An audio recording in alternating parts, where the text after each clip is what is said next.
Good morning everyone. आज हम आपकी यूपीएससी प्रिपरेशन के सबसे महत्वपूर्ण सब्जेक्ट यानी कि इंडियन इकोनॉमी के बारे में चर्चा करेंगे। जैसे कि आप सामने देख रहे हैं, यहाँ लिखा है इंडियन इकोनॉमी। अधिकतर लोग मेरे पास आते हैं, वो कहते हैं कि सर मुझे इकोनॉमिक्स पढ़नी है, जबकि इकोनॉमिक्स हमारे सिलेबस में नहीं लिखा है। हमारे सिलेबस में लिखा है इंडियन इकोनॉमी। तो मैं चाहूंगा सबसे पहले मैं आपको डिफरेंस बताऊं कि इकोनॉमिक्स और इकोनॉमी के बीच में क्या डिफरेंस होता है। देखिए, इकोनॉमिक्स मतलब अर्थशास्त्र,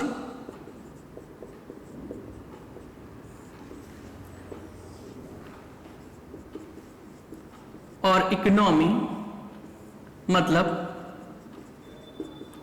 अर्थ व्यवस्था।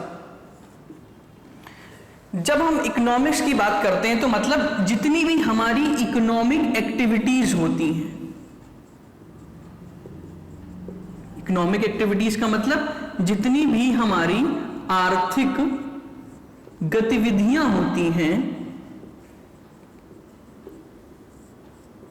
उन आर्थिक गतिविधियों से रिलेटेड जितने भी प्रिंसिपल्स हैं, जितने भी रूल्स हैं, जितने भी कॉन्सेप्ट हैं, जितने भी नियम हैं, कानून हैं, उन सभी कानूनों, नियमों, उनके प्रिंसिपल्स के बारे में जब हम चर्चा करेंगे तो वो चर्चा कहाँ होगी? अर्थशास्त्र में होगी। और जब भी इन्हीं नियमों, कानूनों, सिद्धांतों को हम अप्लाई करते हैं, इनको लागू करते हैं, इनको प्रैक्टिकल फॉर्म में लेके आते हैं, इनको व्यवहारिक स्वरूप में लेके आते हैं, तो वो चीज क्या कहलाती है? अर्थव्यवस्था कहलाती है। और यही नियम, कानून, सिद्धांत जिनको हम जिस एरिया में, जिस देश में, जिस क्षेत्र में अप्लाई करते हैं, उसका नाम इसके आगे लग जाता है। मान लीजिए कोई इकोनॉमिक एक्टिविटी से रिलेटेड कोई प्रिंसिपल है, उसको हमने भारत में अप्लाई किया तो यहाँ इंडियन इकोनॉमी, भारतीय अर्थव्यवस्था लग जाएगा। अगर हमने कोई कॉन्सेप्ट को अमेरिका में अप्लाई किया तो अमेरिकी अर्थव्यवस्था लग जाएगा। और अगर किसी कॉन्सेप्ट को हमने चाइना में अप्लाई किया तो चाइनीज अर्थव्यवस्था लग जाएगा। तो मैं एक बार फिर से बताता हूं आपको इकोनॉमिक्स और इकोनॉमी के बीच में डिफरेंस क्या है। इकोनॉमिक्स मतलब जितनी भी इकोनॉमिक एक्टिविटीज होती हैं, उन इकोनॉमिक एक्टिविटीज से रिलेटेड जितने भी प्रिंसिपल्स हैं, जितने भी रूल्स हैं, जितने भी कॉन्सेप्ट हैं, जब हम उनकी चर्चा करते हैं, मतलब हम किसके बारे में बात करते हैं? अर्थशास्त्र के बारे में बात कर रहे हैं। और जब इन्हीं प्रिंसिपल, रूल्स, नियम, कानूनों को हम अप्लाई करते हैं, लागू करते हैं, इनको प्रैक्टिकल फॉर्म में लाते हैं, व्यवहारिक स्वरूप में लाते हैं, तो वो चीज अर्थव्यवस्था में आती है। और इन्हीं नियम, कानूनों को अप्लाई हम जिस रीजन में करते हैं, जिस देश में करते हैं, उसका नाम इसके आगे लग जाता है। जैसे अमेरिकी अर्थव्यवस्था, भारतीय अर्थव्यवस्था और चीनी अर्थव्यवस्था। मुझे लगता है आपको इकोनॉमिक्स और इकोनॉमी के बीच में डिफरेंस समझ में आ गया। इन दोनों के बीच के डिफरेंस, कॉन्सेप्ट और उनके एप्लीकेशन को लेके आसानी से समझा जा सकता है।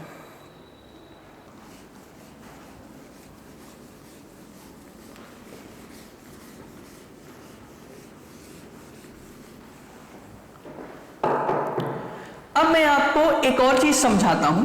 देखिए, इकोनॉमी की जो मार्केट होती है उसको दो भागों में डिवाइड कर सकते हैं। एक होता है प्रोडक्ट मार्केट, एक होता है फैक्टर मार्केट। प्रोडक्ट मार्केट का मतलब क्या होता है? उत्पादों का बाजार।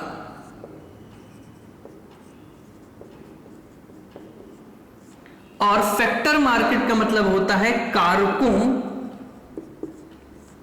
या घटकों का बाजार। अब प्रोडक्ट मार्केट होता क्या है? It is a market of final goods and services. यहां पर शब्द का इस्तेमाल हो रहा है फाइनल। फाइनल मतलब अंतिम रूप से तैयार। प्रोडक्ट मार्केट किसे बोलते हैं? Market of final goods and services, मतलब ऐसी गुड्स एंड सर्विसेज जो मार्केट में पूरी तरीके से बिकने के लिए तैयार हैं, उन गुड्स एंड सर्विसेज से बने मार्केट को क्या बोलेंगे? प्रोडक्ट मार्केट बोलेंगे। अब जैसे ये क्या ऐसे मार्केट में बिक सकता है? नहीं, लेकिन अब ये मार्केट में बिक जाएगा। मेरे कहने का मतलब है जो चीज पूरी तरीके से मार्केट में बिकने के लिए तैयार है, उन वस्तु एवं सेवाओं, उन गुड्स एंड सर्विसेज से मिलकर बने मार्केट को बोलते हैं प्रोडक्ट मार्केट। अब बात करते हैं फैक्टर मार्केट। तो फैक्टर मार्केट का मतलब क्या हुआ?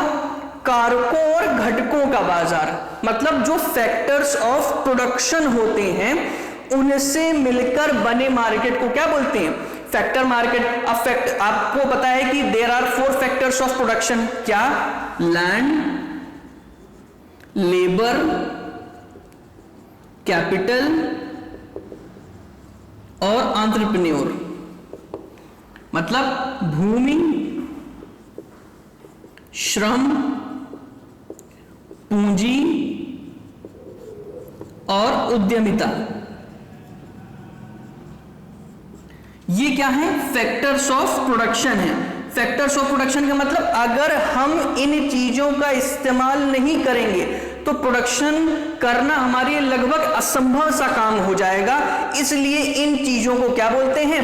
फैक्टर्स ऑफ प्रोडक्शन बोलते हैं। तो इन फैक्टर्स ऑफ प्रोडक्शन मतलब लैंड, लेबर, कैपिटल, एंटरप्रेन्योर से मिलकर बने मार्केट को कौन सा मार्केट बोलेंगे? फैक्टर मार्केट बोलेंगे। अभी हम इनके बारे में, लैंड, लेबर, कैपिटल, एंटरप्रेन्योर के बारे में आगे चर्चा करेंगे। आप पूरी तरह के निश्चिंत रहें। अब मैं आपसे एक चीज पूछता हूं, अगर मैं आपसे कहूं आपके पास जितने भी रुपए हैं, जितने भी पैसे हैं, वो मैं आपसे ले लूं, वापस ले लूं, छीन लूं आपसे, तो आपको क्या समस्या आएगी? तो आप लोग अपनी विभिन्न समस्याओं को बताएंगे। तो अगर उन्हीं सभी समस्याओं को मिलाया जाए, अगर मैं उसको एक स्टेटमेंट में ये कहूं कि आपकी आवश्यकताओं की पूर्ति नहीं हो पाएगी, मतलब आपकी नीड्स पूरी नहीं हो पाएगी, तो कभी ना कभी तो ऐसा था ना कि हमारे पास पैसा नहीं था, रुपया नहीं था। उस वक्त के समय में हम क्या करते थे? उस वक्त के समय में भी तो मार्केट चलता था, उस वक्त के समय में भी तो व्यापार होता था। उस वक्त कौन सी पद्धति से, कौन से सिस्टम से व्यापार होता था? उस समय जिस पद्धति से, जिस सिस्टम से व्यापार होता था उसका नाम है बार्टर सिस्टम, वस्तु विनिमय पद्धति। मैं आपको थोड़ा सा बताता हूं कि बार्टर सिस्टम होता क्या है।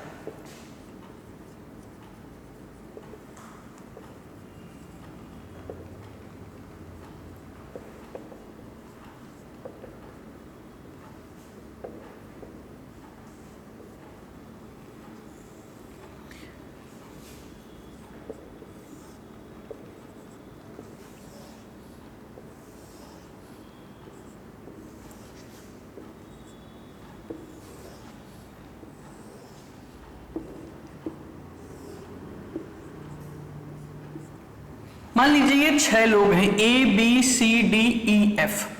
अब मान लेते हैं A के पास है 1 किलो शुगर, चीनी, B के पास है 1 किलो मिर्च, चिली, C के पास है 1 किलो टोमेटो, D के पास है 1 किलो पोटैटो, आलू, E के पास है 1 किलो ब्रिंजल, बैंगन, और F के पास है 1 किलो जिंजर, अदरक। अब क्योंकि हमारे पास पैसा तो है नहीं, तो हमको क्या करना पड़ेगा? अपनी आवश्यकताओं की पूर्ति तो करनी है। तो इसमें होता क्या है? अब ये देखिए यहां पर A, इसको आवश्यकता है 1 किलो मिर्च की, और B को आवश्यकता है 1 किलो शुगर की। तो ये A क्या करेगा? अपना 1 किलो शुगर किसको दे देगा? B को दे देगा, और B अपना 1 किलो चिली किसको दे देगा? A को दे देगा। मतलब A की आवश्यकता की भी पूर्ति हो गई, B की आवश्यकता की भी पूर्ति हो गई। इसी को बोलते हैं डबल को इंसिडेंस ऑफ वांट्स, मतलब दोनों पक्षों की इच्छाओं की पूर्ति हो जा रही है। अब बात करते हैं C और D की। यहां पर भी क्या है? C के पास क्या है? 1 किलो टमाटर, D के पास क्या है? 1 किलो आलू। अब C को आवश्यकता है 1 किलो आलू की, और D को आवश्यकता है 1 किलो टमाटर की। तो सी क्या करेगा, अपना 1 किलो टमाटर डी को दे देगा और डी क्या करेगा, अपना 1 किलो आलू सी को दे देगा। तो ऐसी स्थिति में क्या हुआ, सी की आवश्यकता की भी पूर्ति हो गई, डी की आवश्यकता की भी पूर्ति हो गई, सी की नीड भी पूरी हो गई, डी की नीड भी पूरी हो गई। बहुत बढ़िया चल रहा है, अभी तक कोई हमको समस्या पैसे की आवश्यकता ही नहीं पड़ रही क्योंकि हमारी नीड्स तो पूरी हो रही हैं। अब बात करते हैं ई और एफ की। यहां ई और एफ, अब ई के पास क्या है, 1 किलो बैगन है और एफ के पास 1 किलो अदरक है। अब ई हमसे कह रहा है कि हमको 1 किलो चावल चाहिए, राइस चाहिए, हमने कहा ठीक है। एफ कह रहा है कि हमको 1 किलो दाल चाहिए, हमने कहा ठीक है। लेकिन अब ये दोनों आपस में एक दूसरे की आवश्यकता की पूर्ति कर सकते हैं क्या? नहीं कर सकते हैं। क्यों? क्योंकि ई के पास क्या है, बैगन है, चाहिए उसको क्या, राइस। ये एफ के साथ तो ट्रांजैक्शन कर नहीं सकता। तो ऐसी स्थिति में क्या हो रहा है, ना ई एफ की आवश्यकता की पूर्ति कर पा रहा है, ना एफ ई की आवश्यकता की पूर्ति कर पा रहा है। तो यहां पर आकर दोनों पक्षों की इच्छाओं की पूर्ति नहीं हो पा रही है। ऐसी स्थिति में ये जो आपका बार्टर सिस्टम है वो क्या हो जा रहा है, फेल हो जा रहा है। अब क्योंकि बार्टर सिस्टम तो फेल हो गया, मतलब हमारे सामने समस्या आ गई। तो समस्या आ गई तो उसका समाधान भी ढूंढा जाता है। तो सबसे पहले हमारे पास टेराकोटा कॉइन्स है। कौन से? टेराकोटा कॉइन्स, जिनको मिट्टी के सिक्के बोलते हैं, जिनको मिट्टी के सिक्के बोलते हैं। ये टेराकोटा कॉइन्स हमारे पास एंशिएंट एज में आए, मतलब जब प्राचीन भारत था तब हमारे पास मिट्टी के सिक्के टेराकोटा कॉइन्स आए। उसके बाद क्या हुआ, थोड़ा विकास हुआ, तब हमारे पास मेटेलिक कॉइन्स आए। मेटेलिक कॉइन्स का मतलब क्या, धातु के सिक्के। और ये कब आए, ये हमारे पास मिडिवल एज में आए। कब आए, मिडिवल एज, मतलब मध्यकालीन भारत में, मध्यकालीन युग में आए। आपने अगर इतिहास पढ़ा हो तो आपको शायद पता हो कि मेटेलिक कॉइन्स को अशरफी, दीदार वगैरह भी बोलते हैं। उसके बाद और थोड़ा विकास हुआ तो अब पेपर करेंसी आई। पेपर करेंसी वही जो आप सबके पास, हमारे पास है।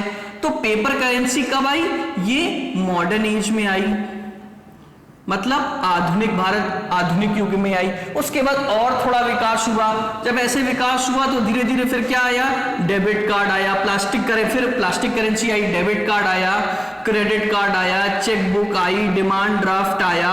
फिर ऐसे करते करते धीरे धीरे बिटकॉइन आया, डिजी कॉइन आया, क्रिप्टो करेंसी आई। इस तरीके से करते करते हमने धीरे धीरे विकास किया। अभी ये बिटकॉइन, डिजी कॉइन, क्रिप्टो करेंसी क्या होता है, ये इस पे हम आगे चर्चा करेंगे कुछ चैप्टर्स के बाद। पूर्णतः आप निश्चिंत रहें। अब मैं आपको एक चीज बताता हूं, एक कॉन्सेप्ट सर्कुलेशन ऑफ मनी का, कि हमारे इंडिया में मनी का सर्कुलेशन कैसे होता है। इसको समझना बहुत ज्यादा जरूरी है आगे की इकोनॉमी के बाकी कॉन्सेप्ट्स को समझने के लिए।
अब देखिए यहां पर मैंने लिखा है हाउस होल्ड, मतलब घरेलू लोग, आपके और हमारे जैसे घरेलू लोग। यहां पर लिखा है फाइनेंशियल इंटरमीडियरीज, वित्तीय प्रतिनिधि। इंटरमीडियरीज का मतलब क्या, जो इनके और इनके बीच में इंटरमीडिएट प्रतिनिधि का काम करे। और फर्म्स मतलब उद्योग। अब आपको पता है there are 4 factors of production. कौन कौन से अभी मैंने बताया था, लैंड, लेबर, कैपिटल और एंटरप्रेन्योर। क्या बताया मैंने, लैंड, लेबर, कैपिटल और एंटरप्रेन्योर। ठीक, अब यहां पर होता क्या है, हाउस होल्ड मतलब आपके और हमारे जैसे घरेलू लोगों के पास ही तो जमीनें होती हैं, ये लैंड तो हमारे पास ही तो होती है। तो हमारे और आपके जैसे घरेलू लोग क्या करते हैं, अपनी जमीनें किसको दे देते हैं, बड़े बड़े उद्योगपतियों को दे देते हैं। तो हमने इनको क्या प्रोवाइड किया, अपना भूमि प्रोवाइड की, लैंड प्रोवाइड किया। इसके बदले ये उद्योगपति हमको क्या देते हैं, रेंट देते हैं, किराया देते हैं। ठीक, उसके बाद हमारे जैसे हमारे पिताजी, आपके पिताजी, आपके घर वाले, हमारे घर वाले किसी न किसी इंडस्ट्री में, किसी न किसी फर्म में जाकर कुछ ना कुछ काम करते हैं। तो वहां जाकर क्या प्रोवाइड करते हैं, वहां जाकर हमारे जैसे लोग फर्म्स में जाकर अपना लेबर प्रोवाइड करते हैं, वहां पर जाकर श्रम करते हैं, मेहनत करते हैं। इसके बदले हमको क्या मिलता है, इसके बदले फर्म्स हमको वेजेस देती है। वेजेस का मतलब दिहाड़ी, और अगर इसको मंथली फॉर्म में बोले तो सैलरी, तनख्वाह देती है। ठीक, अब बात करते हैं कैपिटल की। तो कैपिटल को इस तरीके समझिए, मान लीजिए भाई आपके भी परिवार में बहुत सारे लोग पैसे कमाते हैं, हमारे परिवार में भी बहुत सारे लोग, पूरे इसी तरीके पूरे देश में बहुत सारे लोग पैसे कमाते हैं। अब डाइवर्सिटी है, कोई 20,000 कमाता है तो कोई 50,000 कमाता है। अब मान लीजिए कि कोई एक व्यक्ति है जो 20,000 रुपए कमाता है। अब उस 20,000 रुपए में से प्रति माह, पर मंथ, वो 5,000 रुपए क्या करता है, बैंक में जमा कर देता है। और जैसे ये एक व्यक्ति 20,000 रुपए कमा रहा है, ऐसे तो भारत में बहुत सारे व्यक्ति होंगे जो 20,000 रुपए कमाते होंगे। और जैसे ये एक व्यक्ति अपने 20,000 में से 5,000 निकालकर बैंक में जमा कर रहा है, ऐसे बहुत सारे व्यक्ति होंगे जो 5,000 रुपए जमा करते होंगे। तो अभी जब एक व्यक्ति ने 20 में से 5,000 निकालकर जमा किया तो बैंक के पास मात्र कितनी रकम पहुंची, 5,000 रुपए। और जब ऐसे कई सारे व्यक्ति 5,000 जमा करेंगे तो ये छोटी सी रकम बड़ी रकम में बदल जाएगी, 5 लाख बन जाएगी। और फिर बैंक के पास कितना धन हो जाएगा, 5 लाख रुपए। अब बैंक इस धन का क्या करती है, बैंक इस धन को ऋण के रूप में, लोन के रूप में बिजनेसमैन को दे देती है, फर्म्स को दे देती है। जब बैंक ने 5 लाख रुपए लोन के रूप में बिजनेसमैन को दिया, तो अब बिजनेसमैन क्या इसको 5 लाख रुपए ही वापस करेगा, नहीं, इसमें वो कुछ ना कुछ इंटरेस्ट भी देगा। मान लेते हैं जब बिजनेसमैन ने वापस किया तो 5.5 लाख रुपीस वापस किया, मतलब इसमें 50,000 रुपए का उसने क्या पे किया, इंटरेस्ट पे किया। अब बैंक ने कितना इंटरेस्ट कमाया, 50,000 रुपए। इस इंटरेस्ट का बैंक क्या करेगी, ये भाई ये पैसा 5 लाख कहां से आया, ये 5 लाख बैंक का तो है नहीं, ये तो 5 हजार हमारा ही पैसा है ना।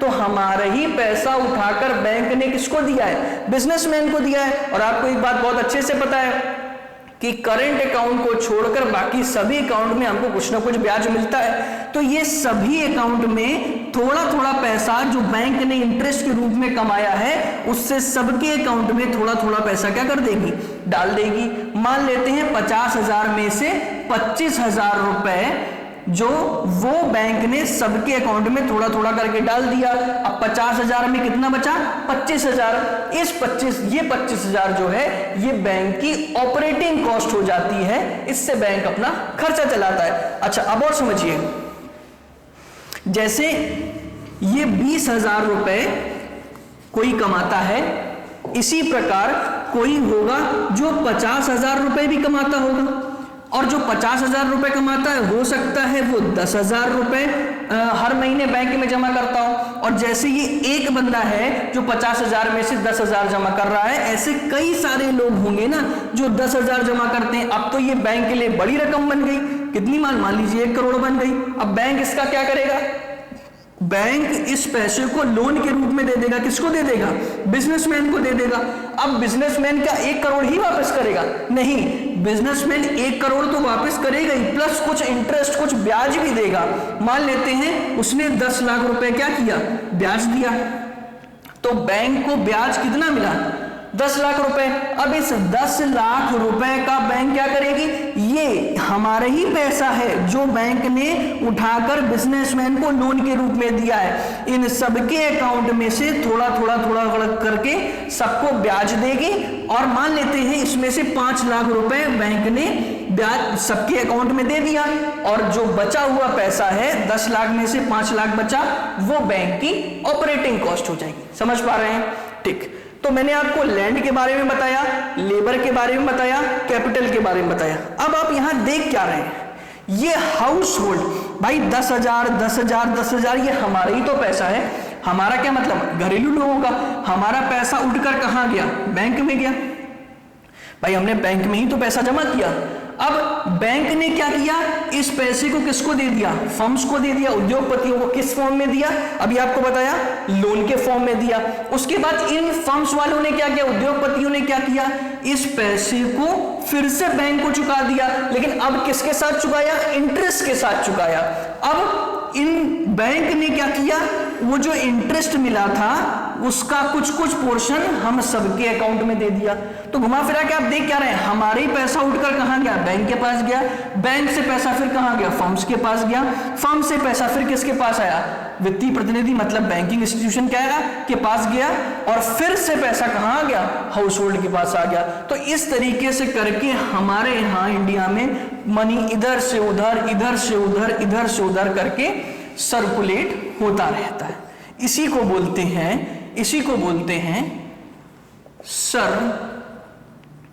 Circulation of money. मैं एक बार आपको फिर से समझा दे रहा हूं, ध्यान से समझिए। मैंने बोला हाउस होल्ड है, फाइनेंशियल इंटरमीडियरीज हैं और फर्म्स हैं। हाउस होल्ड का मतलब हमारे और आपके जैसे घरेलू लोग, फाइनेंशियल इंटरमीडिएट का मतलब वित्तीय प्रतिनिधि, मतलब जो हाउस होल्ड और फर्म्स के बीच में प्रतिनिधि का काम करें। इसमें मैंने बताया दो हैं, बैंकिंग इंस्टीट्यूशन और non banking financial institution. Non banking financial institution क्या होता है, आप बिल्कुल परेशान मत हो, जब हम बैंकिंग पढ़ेंगे तो डिटेल में पढ़ेंगे, ठीक है। और फर्म्स, अब there are 4 factors of production, land, labour, capital, entrepreneur. तो हमने जब अपनी जमीनें उद्योगपतियों को दी तो उसके बदले हमको क्या मिला, रेंट मिला। उसके बाद हमने जाकर फर्म्स में काम किया, मेहनत करी, तो उसके बदले हमको क्या मिला, वेजेस मिला। मंथली फॉर्म में बोले तो सैलरी मिली। और ये कैपिटल क्या है, ये जो 10,000 रुपए जमा किया, जैसे मान लीजिए कोई भी आदमी अपनी सेविंग्स 1 महीने जमा करेगा, 2 महीने जमा करेगा, 3 महीने जमा करेगा। मान लीजिए कोई बंदा है जो 5,000 रुपए हर महीने जमा करता है, तो पूरे 1 साल में कितना हो जाएगा, 60,000 रुपए। तो वो 60,000 रुपए की उसकी क्या हो गई, पूंजी हो गई। उस पूंजी पर बैंक क्या दे रहा है, उसको ब्याज दे रहा है ना। भाई ये 10,000 जो जमा कर रहे हैं तो इस पर हमको क्या मिल रहा है, ब्याज मिल रहा है। तो कैपिटल को क्या मिलेगा, इंटरेस्ट मिलेगा। और एंटरप्रेन्योरशिप का मतलब होता है ये फर्म्स, जो भी बिजनेसमैन होते हैं, ये बिजनेसमैन कभी भी बिना प्रॉफिट के काम नहीं करेंगे। कोई भी बिजनेस कभी भी बिना प्रॉफिट के नहीं चलता। तो इसलिए एंटरप्रेन्योरशिप को हमेशा क्या मिलेगा, प्रॉफिट मिलेगा, ठीक है। तो हमने क्या देखा यहां पर, हाउस होल्ड, हमने पैसा कहां जमा किया, बैंक में जमा किया। बैंक से पैसा फिर कहां गया, फर्म्स में गया।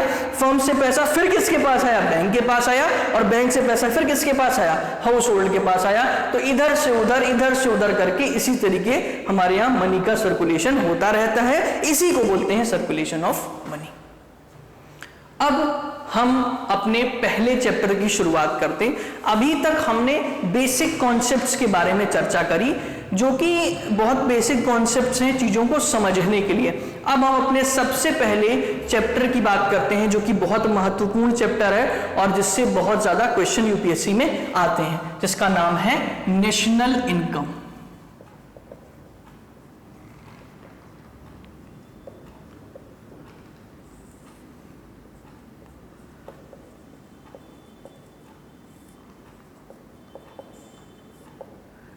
अब नेशनल इनकम, राष्ट्रीय आय होता क्या है, देखो, income from a nation is known as the national income of that country.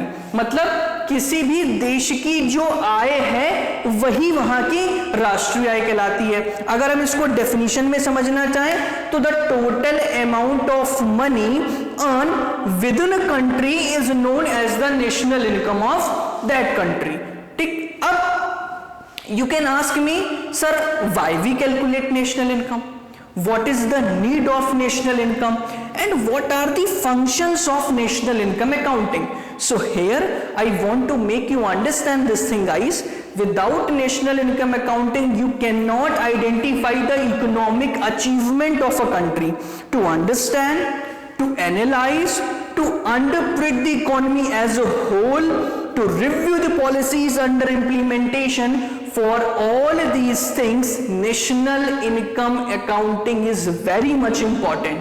मेरे कहने का मतलब ये है कि किसी भी देश में राष्ट्रीय आय के आंकड़ों की गणना करना क्यों महत्वपूर्ण है। अगर आप राष्ट्रीय आय के आंकड़ों की गणना नहीं करेंगे तो वहां की अर्थव्यवस्था को समझना थोड़ा सा कठिन काम हो जाएगा। वहां पर कितनी वृद्धि हो रही है, कितना विकास हो रहा है, कितनी समृद्धि हो रही है, वहां पर किन प्रकार की योजनाओं को लागू करना चाहिए, उनका क्या रिव्यू सिस्टम होना चाहिए। घुमा फिरा के बोलूं तो पूरी अर्थव्यवस्था के विकास के लिए राष्ट्रीय आय के आंकड़ों की गणना बहुत महत्वपूर्ण है। और ये सिर्फ हमारे ही देश में नहीं महत्वपूर्ण है, लगभग पूरे विश्व में राष्ट्रीय आय के आंकड़ों की गणना करना बहुत महत्वपूर्ण है। अब हमको अगर राष्ट्रीय आय को बहुत कॉम्प्रिहेंसिव मैनर में समझना है, बहुत ही व्यापक दृष्टिकोण से देखना है, तो हमको 4-5 आयामों पर चर्चा करनी पड़ेगी। और वो 4-5 आयाम क्या है, आपके सामने मैं लिख रहा हूं, देखिए। पहला क्या है, जीडीपी, इसको बोलते हैं ग्रॉस डोमेस्टिक प्रोडक्ट, हिंदी में इसको बोलते हैं सकल घरेलू उत्पाद। दूसरा है जीएनपी, इसको बोलते हैं ग्रॉस नेशनल प्रोडक्ट, इसको बोलते हैं सकल राष्ट्रीय उत्पाद। उसके बाद होता है एनडीपी, नेट डोमेस्टिक प्रोडक्ट, शुद्ध घरेलू उत्पाद। उसके बाद होता है एनएनपी, नेट नेशनल प्रोडक्ट, शुद्ध राष्ट्रीय उत्पाद। देखिए, आपको इनके फुल फॉर्म को समझना बहुत ज्यादा जरूरी है, ध्यान से समझिएगा। जीडीपी मतलब ग्रॉस डोमेस्टिक प्रोडक्ट, जीएनपी मतलब ग्रॉस नेशनल प्रोडक्ट मतलब सकल राष्ट्रीय उत्पाद, एनडीपी मतलब नेट डोमेस्टिक प्रोडक्ट शुद्ध घरेलू उत्पाद, और एनएनपी मतलब नेट नेशनल प्रोडक्ट शुद्ध राष्ट्रीय उत्पाद। अब ये 4 चीजें हैं, इनको आपने अगर समझ लिया तो लगभग आप राष्ट्रीय आय का एक अच्छा खासा अनुमान आप लगा सकते हैं। तो सबसे पहले हम चर्चा करेंगे किसकी, जीडीपी की, जो कि सबसे ज्यादा इंपॉर्टेंट कॉन्सेप्ट है पूरी इकोनॉमी को समझने के लिए। तो सबसे पहले बात करते हैं ग्रॉस डोमेस्टिक प्रोडक्ट की।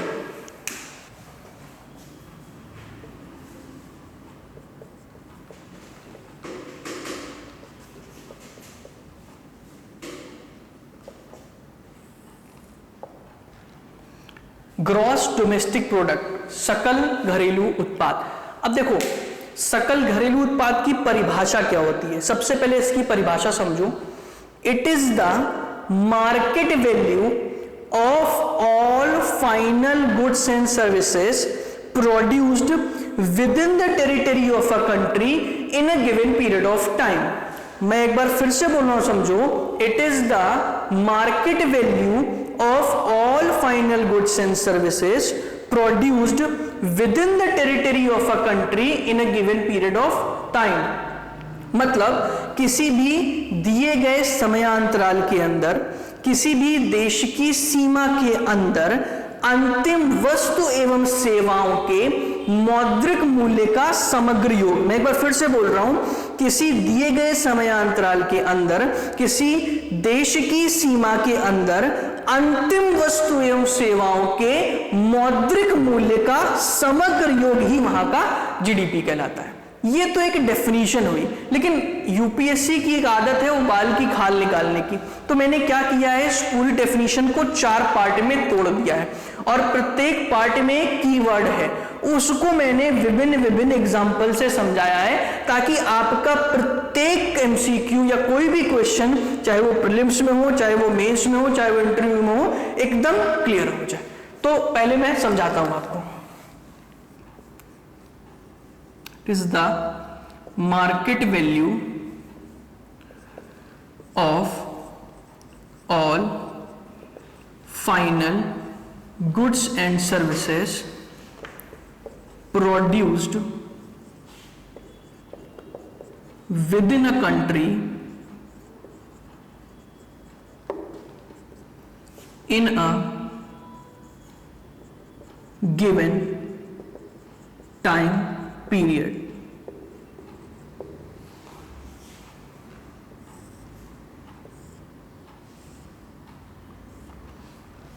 जैसा कि मैंने अभी आपको बताई थी, वही डेफिनेशन को मैंने 4 पार्ट में तोड़ के लिख दिया है।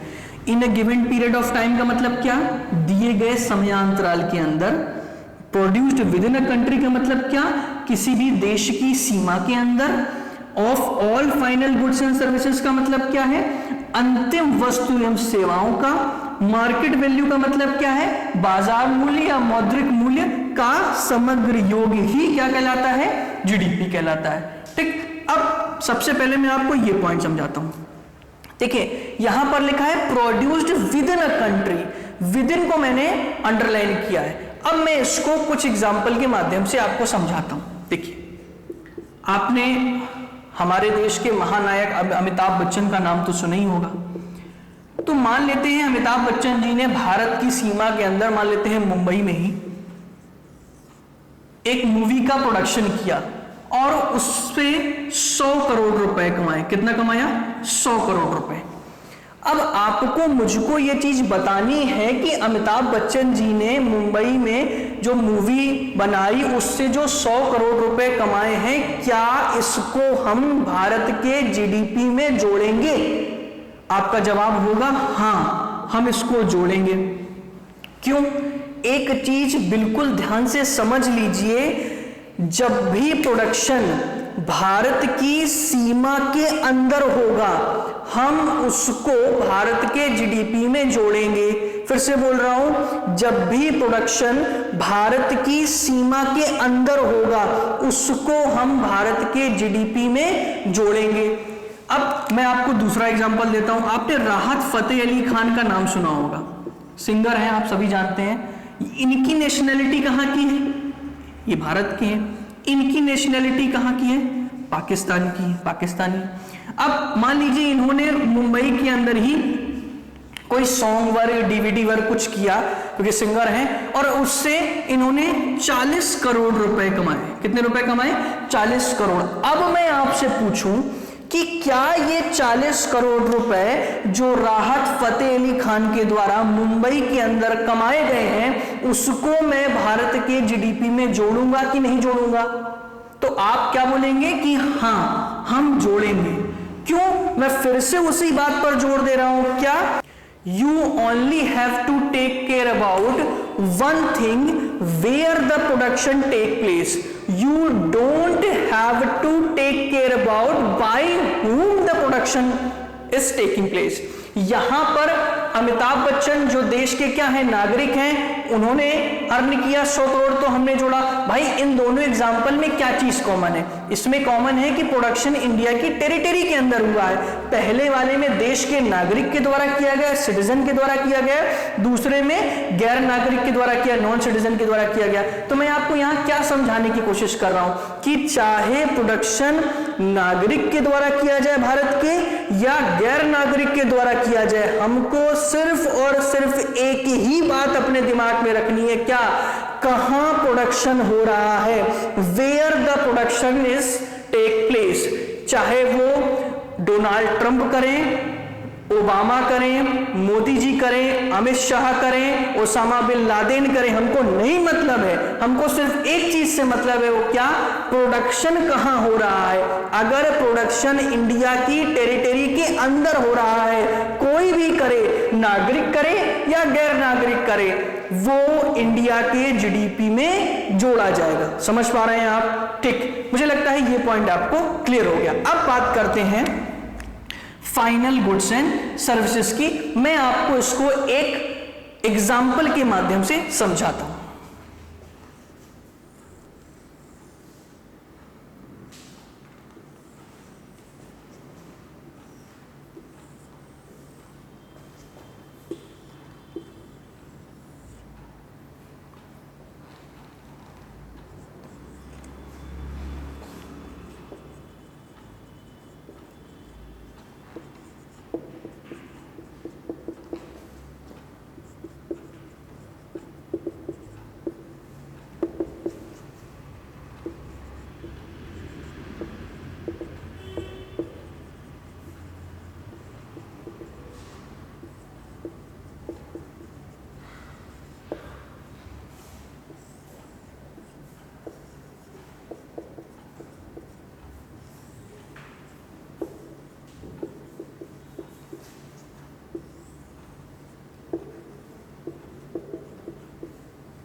अब देखिए, ये फार्मर, किसान ने क्या किया, कॉटन, कपास उगाया। आप तो सब जानते हैं कि किसान क्या है, कपास उगाता है।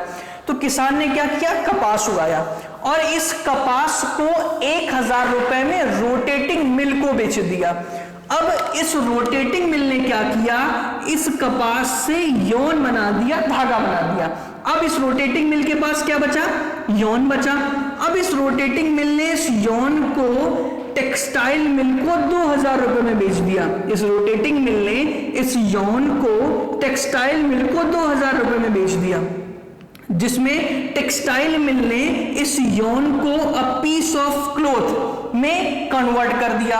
अब टेक्सटाइल मिल के पास क्या बचा, a piece of cloth. Textile mill ने इस पीस ऑफ क्लॉथ को 3000 रुपए में रेडीमेड शर्ट प्रोडक्शन कंपनी को बेच दिया। इस रेडीमेड शर्ट प्रोडक्शन कंपनी ने इस पीस ऑफ क्लॉथ से रेडीमेड शर्ट बना दी।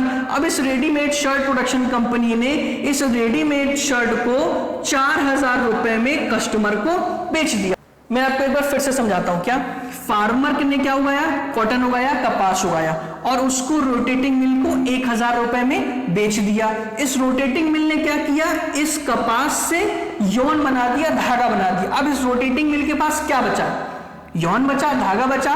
इस रोटेटिंग मिल ने इस यौन को 2000 रुपए में किसको बेच दिया, टेक्सटाइल मिल को। तो टेक्सटाइल मिल ने क्या किया, इस यौन से क्या बना दिया, अ पीस ऑफ क्लॉथ बना दिया। अब टेक्सटाइल मिल के पास क्या बचा, अ पीस ऑफ क्लॉथ। तो इसने पीस ऑफ क्लॉथ को 3000 रुपए में रेडीमेड शर्ट प्रोडक्शन कंपनी को बेच दिया।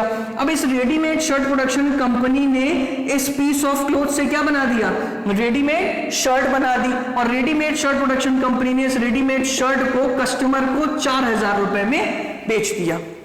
यहां पर मैं आपको एक चीज समझाने की कोशिश कर रहा हूं कि कभी जब भी हम जीडीपी का कैलकुलेशन करेंगे, हम हमेशा फाइनल प्रोडक्ट जो होगा उसकी वैल्यू को ऐड करेंगे। यहां फाइनल प्रोडक्ट क्या है, रेडीमेड शर्ट, और उसकी वैल्यू कितनी आ रही है, 4000। हमेशा ध्यान रखिएगा, जब भी हम जीडीपी कैलकुलेशन करते हैं, हम हमेशा जो फाइनल गुड्स एंड सर्विसेज होता है उसकी वैल्यू को ऐड करते हैं। हम कभी भी इंटरमीडिएट गुड्स की वैल्यू को ऐड नहीं करते हैं। मैं फिर से रिपीट कर रहा हूं, हम कभी भी इंटरमीडिएट गुड्स की वैल्यू को ऐड नहीं करते हैं। और अगर हमने ऐसा किया तो 4000, 3000, 2000, 1000 ये कितना हो जाएगा 10,000, जबकि इस 4000 में इस 3000 की वैल्यू भी ऐड है, इस 2000 की वैल्यू भी ऐड है और इस 1000 की वैल्यू भी ऐड है। और अगर हमने ऐसा किया कि हमने इंटरमीडिएट गुड्स की वैल्यू को ऐड कर दिया तो हमारे सामने एक प्रॉब्लम खड़ी हो जाती है और उस प्रॉब्लम को हम बोलते हैं डबल काउंटिंग। हिंदी में इसको बोलते हैं दोहरी गणना। ठीक, तो आप हमेशा इस चीज को ध्यान रखेंगे कि जीडीपी कैलकुलेशन में हम हमेशा जो फाइनल प्रोडक्ट होता है उसी की वैल्यू को ऐड करते हैं। यहां फाइनल प्रोडक्ट क्या है, रेडीमेड शर्ट, और उसकी वैल्यू क्या है 4000। ठीक, तो मुझे लगता है यहां पर इस पॉइंट का मतलब भी आपको समझ में आ गया। अब बात करते हैं इन ए गिवन टाइम पीरियड की।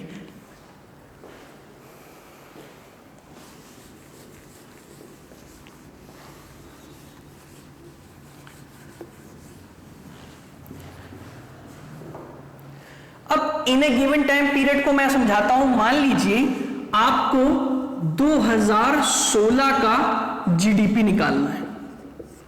मान लीजिए आपको 2016 का जीडीपी निकालना है और मैं आपको एक एग्जांपल देता हूं। एक बहुत फेमस मूवी है किक, आप सभी ने देखी भी होगी, और ये कब आई थी 2014 में आई थी। और कहां पर रिलीज हुई, इंडिया के अंदर। और मान लेते हैं इसने कितना रुपए कमाया, 100 करोड़ रुपए कमाया। मैं एक बार फिर से बोल रहा हूं, हम 2016 का जीडीपी निकाल रहे हैं। हम आपको इसको एक एग्जांपल के माध्यम से समझा रहे हैं कि मान लीजिए कि एक मूवी कोई आई और वो 2014 में आई और उसने 100 करोड़ रुपए कमाए, और क्योंकि इंडिया के अंदर ही रिलीज हुई, तो मुझे एक बात बताइए, ये जो 100 करोड़ रुपए हैं, क्या इनको हम 2016 के जीडीपी में ऐड करेंगे? आपका जवाब होगा नहीं, हम ऐड नहीं करेंगे। क्यों? आप कहेंगे कि इंडिया, अभी तो आपने कहा था कि इंडिया के अंदर, इंडिया की टेरिटरी के अंदर कोई भी प्रोडक्शन हो रहा हो, चाहे वो कोई भी करे, इससे मतलब नहीं, लेकिन वहां के जीडीपी में जुड़ेगा। बात आपकी बिल्कुल सही है, लेकिन यहां समझने की कोशिश करिए, हम जीडीपी कब का निकाल रहे हैं, 2016 का, और ये कब रिलीज हुई, 2014 में, इसलिए इसको हम ऐड नहीं करेंगे। और 2016 में ही एक मूवी आई थी बहुत अच्छी, MS धोनी, उसका पैसा चलिए थोड़ा बढ़ा देते हैं, 200 करोड़ कर दिया। अब अगर मैं आपसे पूछूं कि 2016 का जीडीपी निकालते समय जो MS धोनी ने 200 करोड़ रुपए कमाए, क्या इसको हम ऐड करेंगे? तो आपका जवाब होगा हाँ। क्यों? क्योंकि सारी कंडीशंस फुलफिल है, इंडिया के अंदर रिलीज हो रही है, वो जीडीपी भी हम 2016 का निकाल रहे हैं और मूवी भी 2016 में रिलीज हुई है। मेरे कहने का मतलब क्या है, मैं आपको यहां पर यह समझाने की कोशिश कर रहा हूं कि हम जिस साल का जीडीपी निकाल रहे हैं, जिस ईयर का जीडीपी निकाल रहे हैं, उसी ईयर के फाइनल गुड्स एंड सर्विसेज की बात करेंगे। यहां पर हमने अगर 2016 में MS धोनी रिलीज हुई है और हम 2016 का जीडीपी निकाल रहे हैं, तभी हमने 200 करोड़ रुपए ऐड किया है, जबकि 2014 में जो 100 करोड़ रुपए कमाया गया है, ये 2014 के जीडीपी में ऐड होगा, ना कि 2016 के जीडीपी में ऐड होगा। तो मुझे लगता है कि आपको ये पॉइंट भी समझ में आ गया। अब बचा है मार्केट वैल्यू। मार्केट वैल्यू क्या, बहुत इजी है, जो चीज जितने रुपए में मार्केट में बिक जाती है वही उसकी मार्केट वैल्यू है। ये मार्कर है, मार्केट में अगर 5 रुपए में बिक गया तो उसकी मार्केट वैल्यू कितनी होगी, 5 रुपए। तो जो चीज मार्केट में जितने रुपए में बिक जाए वही उसकी मार्केट वैल्यू कहलाती है। तो मेरे हिसाब से आपको ये पॉइंट भी समझ में आ गया होगा, ये पॉइंट भी समझ में आ गया होगा, ये भी आ गया होगा, ये भी आ गया होगा। Whole GDP is clear. अब आपने जीडीपी समझ लिया, अब मैं आपको जीएनपी समझाता हूं कि जीएनपी क्या होता है। देखिए, GNP equals to GDP plus net income from abroad, मतलब विदेशों से प्राप्त शुद्ध आय। अब यहां पर जीएनपी तो आपको पता ही कर रहा है, जीडीपी अभी आपने इतनी देर में समझ लिया। अब आप हमसे ये कहेंगे कि अगर हमको नेट इनकम फ्रॉम अब्रॉड ये पता चल जाए और उसको हम जीडीपी में ऐड कर दें तो हम जीएनपी निकाल सकते हैं। तो नेट इनकम फ्रॉम अब्रॉड होता क्या है, ध्यान से समझिएगा। जितने भी भारतीय हैं और विदेशों में पैसा कमा रहे हैं, जितने भी भारतीय हैं विदेशों में पैसा कमा रहे हैं, उन सारे पैसे को जोड़ दीजिए। मैं एक बार फिर से बोल रहा हूं, जितने भी भारतीय हैं विदेशों में पैसा कमा रहे हैं, उन सारे पैसे को क्या कर दीजिए, जोड़ दीजिए। मान लीजिए वैल्यू कितनी आ गई, x। और जितने भी विदेशी हैं भारत की सीमा के अंदर काम कर रहे हैं, मैं फिर से बोल रहा हूं, जितने भी विदेशी हैं भारत की सीमा के अंदर काम कर रहे हैं, उन सारे धन को जोड़ दीजिए। मान लीजिए वैल्यू कितनी आ गई, y। आपस में इसको घटा दीजिए, जो वैल्यू आएगी वही क्या कहलाएगी, नेट इनकम फ्रॉम अब्रॉड कहलाएगी। और इस नेट इनकम फ्रॉम अब्रॉड को हम जीडीपी में जोड़ देंगे तो हमको जीएनपी ऑटोमेटिकली मिल जाएगा। समझ में आया? मैं फिर से बता रहा हूं, जीएनपी इक्वल्स टू क्या है, GDP plus net income from abroad. Net income from abroad क्या होता है आपने समझा। अब इस नेट इनकम फ्रॉम अब्रॉड को जीडीपी में ऐड कर दीजिए तो क्या निकल आएगा, जीएनपी निकल आएगा। ठीक, अब देखिए इस चैप्टर में क्या है, बहुत सारी डेफिनेशंस हैं और बहुत सारी डेफिनेशन को अगर आपने याद करने की कोशिश की तो आपको बहुत ज्यादा कंफ्यूजन हो जाएगा, क्योंकि GNP eight market price, GNP eight factor cost, इस प्रकार करके विभिन्न प्रकार का जो बहुत कंफ्यूजन क्रिएट करती हैं। तो इसके लिए क्या किया हमने, 6 फॉर्मूले बनाए हैं। अगर आप उन 6 फॉर्मूलों को अच्छे से समझ कर याद कर लेंगे तो आपको, ये मेरी गारंटी है, एक भी परिभाषा डेफिनेशन याद करने की जरूरत नहीं पड़ेगी। और वो लोग जो थोड़ा आलसी प्रवृत्ति के हैं, जिनको लगता है कि हम ये 6 भी नहीं याद कर पाएंगे, उनके लिए हमने जुगाड़ निकाला है 3 फॉर्मूले का। मतलब आप वो 3 फॉर्मूले याद कर लीजिए, 3 से आपको वो 6 समझ में आ जाएंगे, वो 6 से आपको पूरे चैप्टर की एक एक डेफिनेशन समझ में आ जाएगी, जिससे आपका एक भी सवाल एग्जाम में गलत नहीं होगा। तो मैं आपको वो 6 फॉर्मूले बताता हूं। जो मैं अब ये 6 फॉर्मूलों की बात कर रहा हूं, उन फॉर्मूलों से पहले एक कॉन्सेप्ट आता है मार्केट वैल्यू और फैक्टर कॉस्ट का। इसको समझना बहुत ज्यादा जरूरी है। अगर आपने फैक्टर कॉस्ट और मार्केट वैल्यू के बीच में डिफरेंस नहीं समझा तो आगे के फॉर्मूले समझने में दिक्कत होगी। तो सबसे पहले मैं आपको कॉन्सेप्ट समझा देता हूं, उसके बाद मैं फॉर्मूलों पे आता हूं।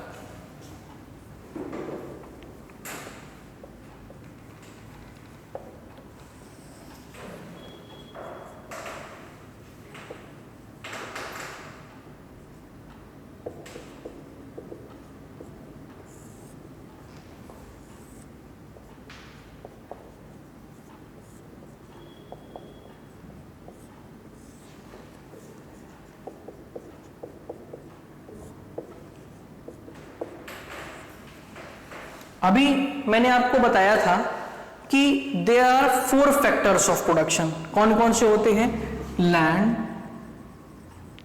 Labour, capital, entrepreneur. ठीक, ये फैक्टर्स ऑफ प्रोडक्शन है। अब फैक्टर्स ऑफ प्रोडक्शन है तो इनको मिलने वाली इनकम क्या हो जाएगी, फैक्टर इनकम। मान लीजिए, और ये सारी जितने भी फैक्टर्स ऑफ प्रोडक्शन को कुछ ना कुछ तो इनकम मिलती है। अभी मैंने आपको बताया था ना कि लैंड है तो रेंट मिलेगा, लेबर है तो वेजेस मिलेंगे, कैपिटल है तो इंटरेस्ट मिलेगा, और एंटरप्रेन्योर है तो प्रॉफिट मिलेगा। तो मान लेते हैं इनको 25-25 हजार रुपए मिल रहा है।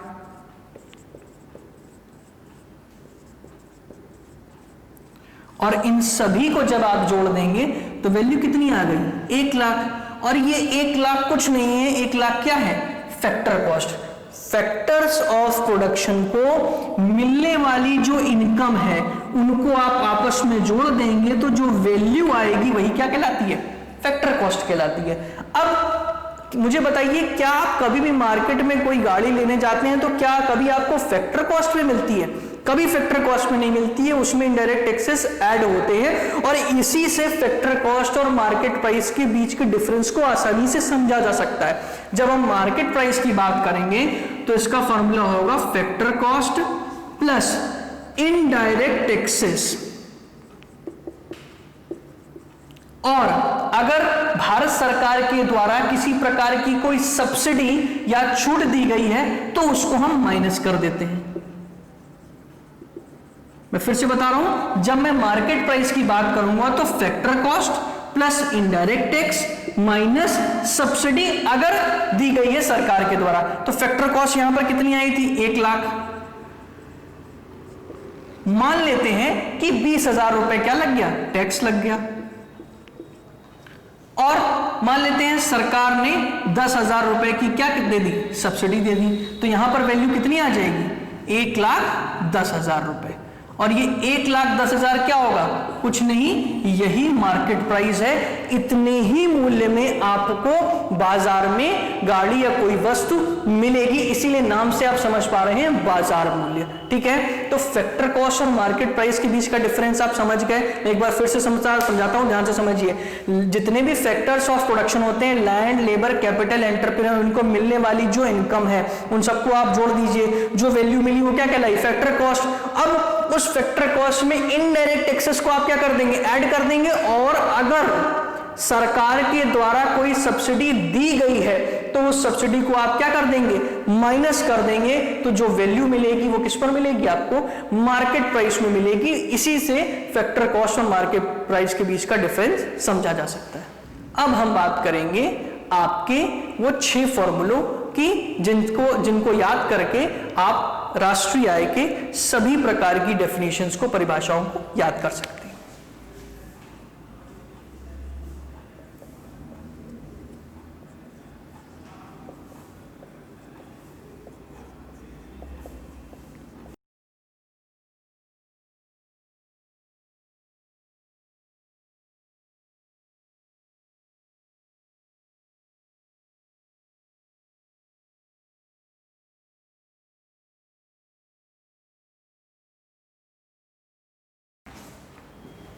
अब आप देखिए, यहां पर क्या लिखा है? जीएनपी। यहां पर क्या लिखा है? Market price. इसका मतलब ये है नेट इनकम फ्रॉम अब्रॉड, ये है जीडीपी, और ये है एमपी का मतलब मार्केट प्राइस। यहां पर आप सबसे पहले देखिए क्या लिखा है? जीएनपी। तो अभी मैंने आपको थोड़ी देर पहले जब जीएनपी का फॉर्मूला बताया था तो हमने आपको क्या बताया था? हमने आपको यही तो बताया था कि GNP equals to GDP plus net income from abroad. मतलब जीएनपी में net income from abroad add होती है। भाई देखिए ध्यान से, हमने क्या बताया था आपको? जीएनपी बराबर GDP plus net income from abroad. मतलब इस जीएनपी में नेट इनकम फ्रॉम अब्रॉड क्या है? ऐड है। तो इस नेट इनकम फ्रॉम अब्रॉड को अगर हम हटा दें तो जीएनपी इक्वल्स टू क्या हो जाएगा? जीडीपी हो जाएगा। अब मुझे बताइएगा, यहां जीएनपी लिखा है, मतलब इसमें net income from abroad add है कि नहीं ऐड है? वेरी गुड, ऐड है। तो इसी नेट इनकम फ्रॉम अब्रॉड को जब हम माइनस कर देंगे तो हमको क्या मिल जाएगा? जीडीपी मिल जाएगा। समझ में आया? और मार्केट प्राइस में किसी प्रकार का कोई भी चेंज नहीं आएगा। और क्यों नहीं आएगा ये थोड़ी देर में आपको समझ में आ जाएगा। अब बात करते हैं दूसरे फॉर्मूले की। यहां लिखा है जीएनपी एट एमपी का मतलब मार्केट प्राइस। अब जीएनपी का मतलब क्या है? कि इसमें net income from abroad add है कि नहीं ऐड है? अभी मैंने बताया था, वेरी गुड, ऐड है। और यहां पर क्या लिखा है? Market price. अभी थोड़ी देर पहले मैंने आपको समझाया था फैक्टर कॉस्ट और मार्केट प्राइस के बीच में डिफरेंस। फैक्टर कॉस्ट क्या होता है? जितने भी फैक्टर्स ऑफ प्रोडक्शन है उनको मिलने वाली इनकम है उसको आपस में ऐड कर दो तो जो वैल्यू मिलेगी वो कौन सी वैल्यू मिलेगी? Factor cost. और जब हमको मार्केट प्राइस में जाना होता है तो उसमें इनडायरेक्ट टैक्सेस को ऐड कर देते थे, और अगर सब्सिडी दी है तो माइनस कर देते हैं। मतलब मार्केट प्राइस में इनडायरेक्ट टैक्सेस क्या होते हैं? हमेशा ऐड होते हैं। तो यहां पर क्या लिखा है? Market price. मतलब इसमें इनडायरेक्ट टैक्स ऐड है कि नहीं ऐड है? हाँ, ऐड है। तो जब उसी मार्केट प्राइस में से मैं इनडायरेक्ट टैक्सेस को माइनस कर दूंगा तो हमको क्या मिल जाएगा? फैक्टर कॉस्ट मिल जाएगा। समझ में आ गया? क्लियर है? और जीएनपी में तो कोई भी किसी प्रकार का कोई भी चेंज नहीं आएगा। अब बात करते हैं हम तीसरे फॉर्मूले की। देखिए तीसरे फॉर्मूले में क्या लिखा है? GNP eight market price. अब जीएनपी एट मार्केट प्राइस में मैं आपसे फिर से पूछूंगा, यहां पर लिखा है जीएनपी ग्रॉस नेशनल प्रोडक्ट, क्या इसमें net income from abroad add है? हाँ ऐड है, क्योंकि आप देख चुके हैं कि GNP equals to GDP plus net income from abroad होता है, मतलब जब जब हम जीएनपी की बात करेंगे उसमें net income from abroad add होगा। तो यहां पर भी जीएनपी लिखा है, मतलब यहां पर भी net income from abroad add है। Very good. उसके बाद यहां लिखा है एमपी मार्केट प्राइस, ठीक। इसके बाद यहां पर लिखा है डेप्रिसिएशन।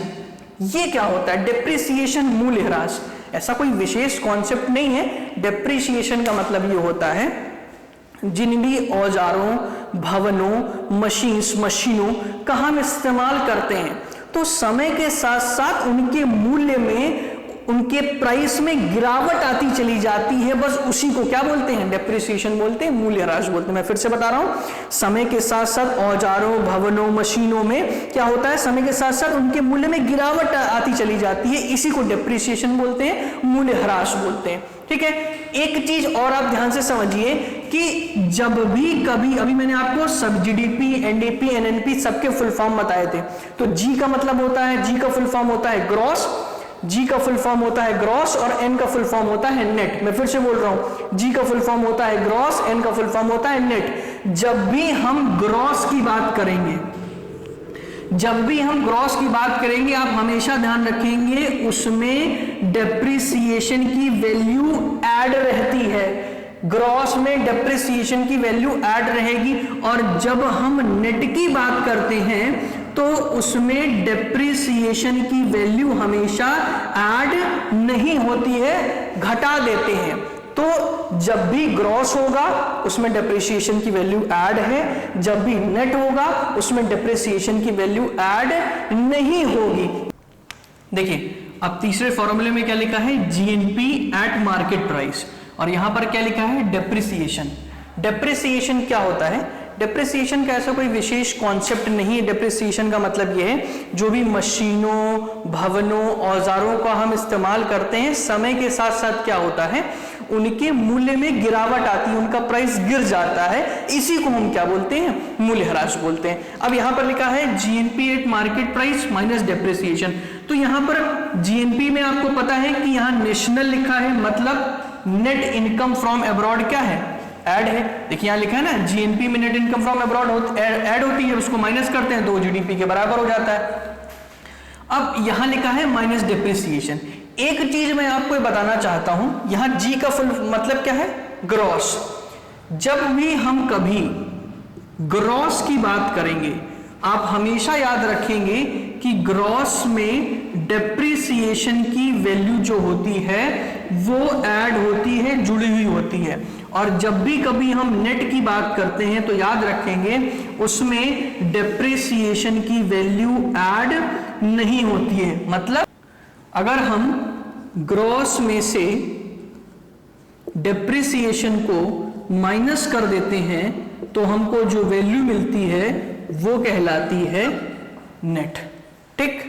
अब यहां पर क्या है? जी मतलब gross national product at market price. यहां डेप्रिसिएशन, अभी मैंने आपको बताया जब ग्रॉस लिखा है तो उसमें डेप्रिसिएशन की वैल्यू क्या होती है? ऐड होती है। मतलब यहां ग्रॉस लिखा है, इसमें डेप्रिसिएशन की वैल्यू ऐड है। अब इसी डेप्रिसिएशन को हम माइनस कर देंगे तो हमको क्या मिल जाएगा? नेट, क्योंकि मैंने अभी आपको बोला ग्रॉस में डेप्रिसिएशन माइनस कर दो तो क्या मिल जाता है? नेट। बाकी मार्केट प्राइस में तो किसी प्रकार का कोई भी चेंज नहीं आएगा। अब बात करते हैं चौथे फॉर्मूले की। इसमें क्या लिखा है? NNP at market price. N का मतलब नेट, एन का मतलब national, net national product at market price. तो आपको पता है कि यहां पर नेशनल है, यहां पर भी क्या है? National. Gross national product, net national product. यहां पर जीएनपी बराबर क्या होता है? GDP plus net income from abroad. मतलब जीएनपी में नेट इनकम फ्रॉम अब्रॉड की वैल्यू ऐड होती है। जब जब आप हमारी बात एक समझ लीजिए, जब जब यहां नेशनल दिखे आपके दिमाग में तुरंत आना चाहिए कि उसमें नेट इनकम फ्रॉम अब्रॉड की वैल्यू ऐड है। यहां पर क्या है? नेशनल, मतलब इसमें नेट इनकम फ्रॉम अब्रॉड की वैल्यू क्या है? ऐड है। और उसी नेट इनकम फ्रॉम अब्रॉड की वैल्यू को जब हम माइनस कर देते हैं तो ये किसमें चेंज हो जाता है? डोमेस्टिक में आ जाता है, एनडीपी एट मार्केट प्राइस हो जाता है। उसके बाद अब बात करते हैं इस फॉर्मूले की। यहां पर क्या लिखा है? GDP at market price. GDP at market price का मतलब सबसे पहले तो जी का मतलब क्या हुआ, ग्रॉस। ग्रॉस मतलब इसमें डेप्रिसिएशन ऐड है, हाँ वेरी गुड ऐड है। डोमेस्टिक, डोमेस्टिक में क्या net income from abroad add होती है? नहीं, नेट इनकम अब्रॉड कहां ऐड होती है? नेशनल में। यहां क्या लिखा है? Market price. तो जब ग्रॉस में डेप्रिसिएशन माइनस कर देंगे तो हमको क्या मिल जाएगा? नेट। क्योंकि हमने अभी आपको क्या बताया, ग्रॉस में डेप्रिसिएशन माइनस कर दोगे तो क्या मिल जाता है? नेट। उसी ग्रॉस में से हमने डेप्रिसिएशन को माइनस कर दिया तो हमको क्या मिल गया? नेट। मतलब जीडीपी से क्या बन गया? एनडीपी। और इसमें किसी प्रकार का कोई भी परिवर्तन नहीं आया। अब बात करते हैं लास्ट फॉर्मूले की। इसमें क्या है? GDP at market price. GDP at market price मतलब जी मतलब ग्रॉस, मतलब इसमें डेप्रिसिएशन की वैल्यू ऐड है, हाँ ऐड है। डी मतलब डोमेस्टिक, क्या इसमें net income from abroad add है? नहीं। क्यों? क्योंकि नेट इनकम फ्रॉम अब्रॉड कहां ऐड होती है? एन पे, नेशनल पे। अब क्या माइनस कर रहे हैं? Indirect tax. अभी मैंने आपको क्या बताया था कि मार्केट प्राइस में इनडायरेक्ट टैक्स ऐड होता है, फैक्टर कॉस्ट में इनडायरेक्ट टैक्स ऐड नहीं होता है। फैक्टर कॉस्ट क्या होती है? जितने फैक्टर्स ऑफ प्रोडक्शन होते हैं उनको मिलने वाली इनकम को ऐड कर लेते हैं, जो वैल्यू आ जाती है वही फैक्टर कॉस्ट कहलाती है। उस पर हम इनडायरेक्ट टैक्स को ऐड कर देते हैं, और अगर सरकार ने किसी प्रकार की कोई सब्सिडी दी है तो उसको माइनस कर देते हैं। तो हमको जो वैल्यू मिलती है वो किस में मिलती है? मार्केट प्राइस में मिलती है। तो यहां पर क्या लिखा है? Market price. मतलब मार्केट प्राइस में इनडायरेक्ट टैक्स की वैल्यू ऐड है, और उसी इनडायरेक्ट टैक्स की वैल्यू को अगर हम माइनस कर देंगे तो हमको क्या मिल जाएगा? फैक्टर कॉस्ट मिल जाएगा। समझ में आया? अब ये फॉर्मूले जो हैं ये अगर आपने समझ लिए, मैं मानता हूं कि थोड़ा सा कठिन है समझना, लेकिन अगर 4-5 बार प्रैक्टिस कर लेंगे तो ये बहुत आसान हो जाएगा आपके लिए। लेकिन फिर भी इनको याद करने का मैं आपको एक जुगाड़ बताता हूं, वो जुगाड़ आप याद कर लेंगे तो ये 6 बहुत आसानी से याद हो जाएंगे।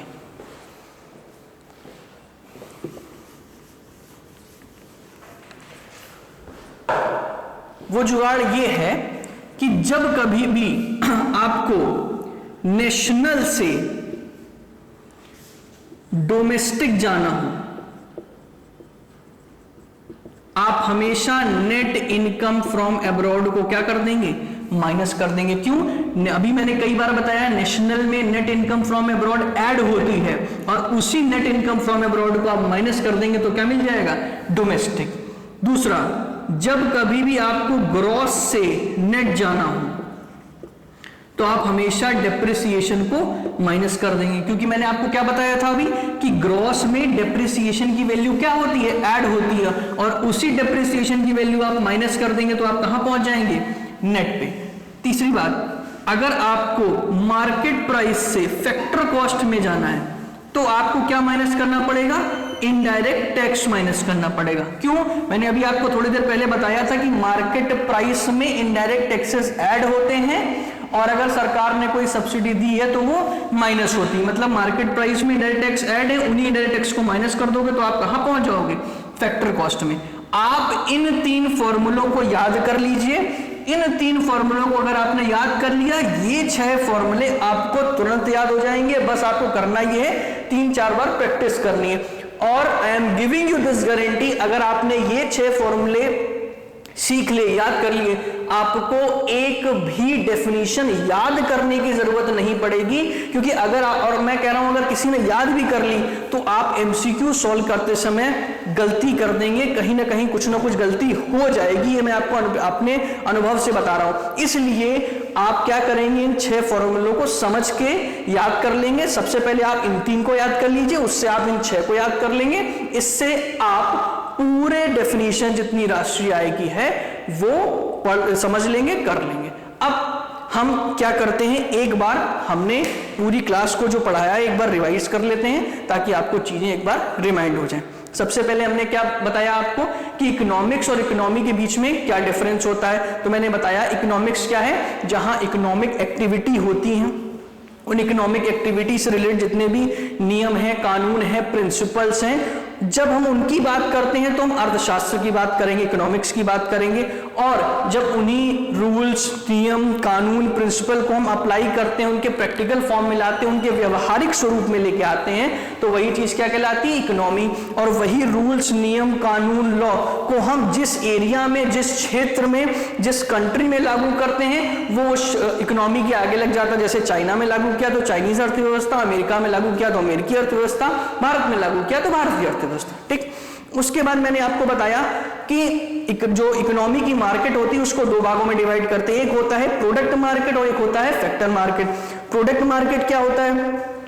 Market of final goods and services, मतलब अंतिम वस्तु एवं सेवाओं से बने मार्केट को क्या बोलते हैं? प्रोडक्ट मार्केट बोलते हैं। अब एक तरफ होता है फैक्टर मार्केट। फैक्टर मार्केट क्या होता है? Factors of production. Factors of production क्या होते हैं? Land, labour, capital, entrepreneur. Land, labour, capital, entrepreneur, in factors of production से मिलकर बने मार्केट से जो मार्केट बनती है उसको बोलते हैं फैक्टर मार्केट। तो ये प्रोडक्ट मार्केट और फैक्टर मार्केट के बीच का डिफरेंस हो गया। उसके बाद मैंने आपको बार्टर सिस्टम समझाया। बार्टर सिस्टम में मैंने आपको बताया कि जब तक डबल कोइंसिडेंस ऑफ वांट्स है, जब तक दोनों पक्षों की इच्छाओं की पूर्ति हो रही है, तब तक तो बार्टर सिस्टम अच्छा है। लेकिन उसके बाद क्या है? अगर दोनों पक्षों की इच्छाओं की पूर्ति नहीं हुई तो बार्टर सिस्टम फेल हो जाएगा। उसके बाद मैंने आपको बताया कि बार्टर सिस्टम फेल हुआ तो सबसे पहले टेराकोटा कॉइन्स आए, मिट्टी के सिक्के आए। वो कब आए?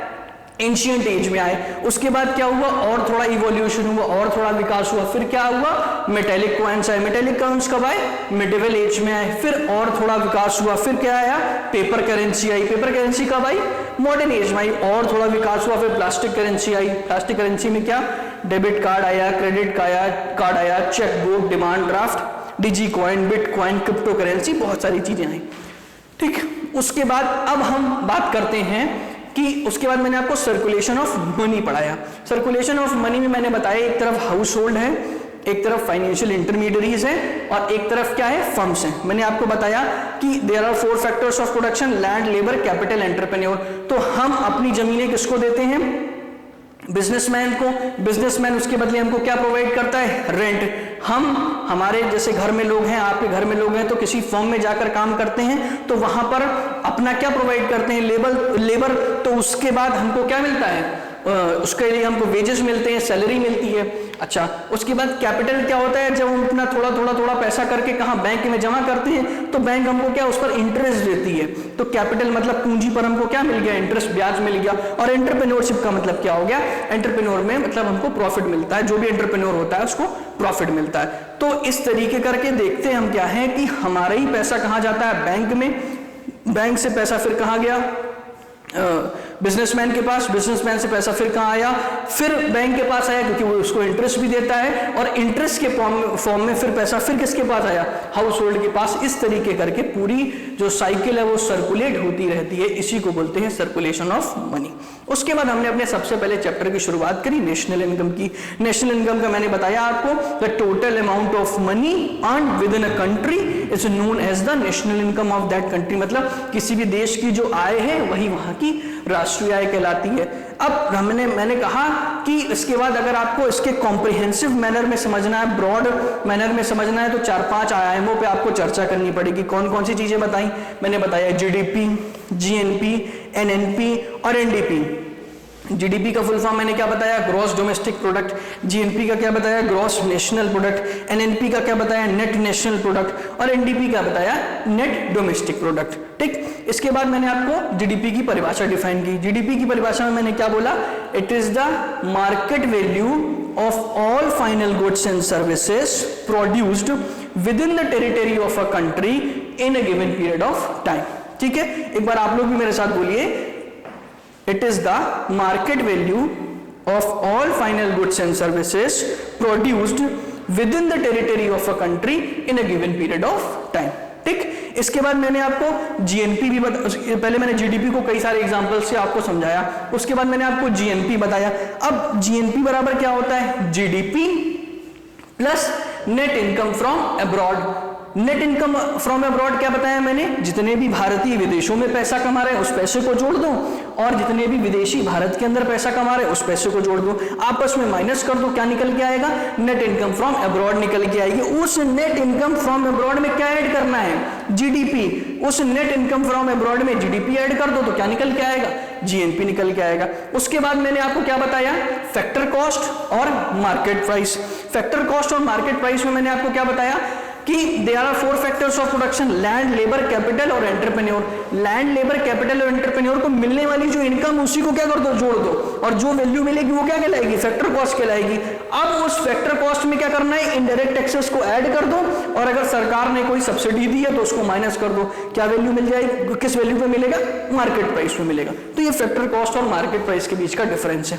उसके बाद मैंने आपको ये 6 फॉर्मूले बताए। मैं मानता हूं ये 6 फॉर्मूले थोड़ा कंफ्यूजिंग हैं, मैंने भी जब सीखे थे तो कंफ्यूजिंग थे, लेकिन कुछ प्रैक्टिस करने के बाद ये अब मुझे मुंह जबानी याद है, और इसके माध्यम से मैं किसी प्रकार का कोई भी क्वेश्चन सॉल्व कर सकता हूं। मैं आपसे भी ये कहूंगा कि इनको क्या करें, इन 3 फॉर्मूलों को याद करें, इससे इन 6 फॉर्मूलों को याद कर लें।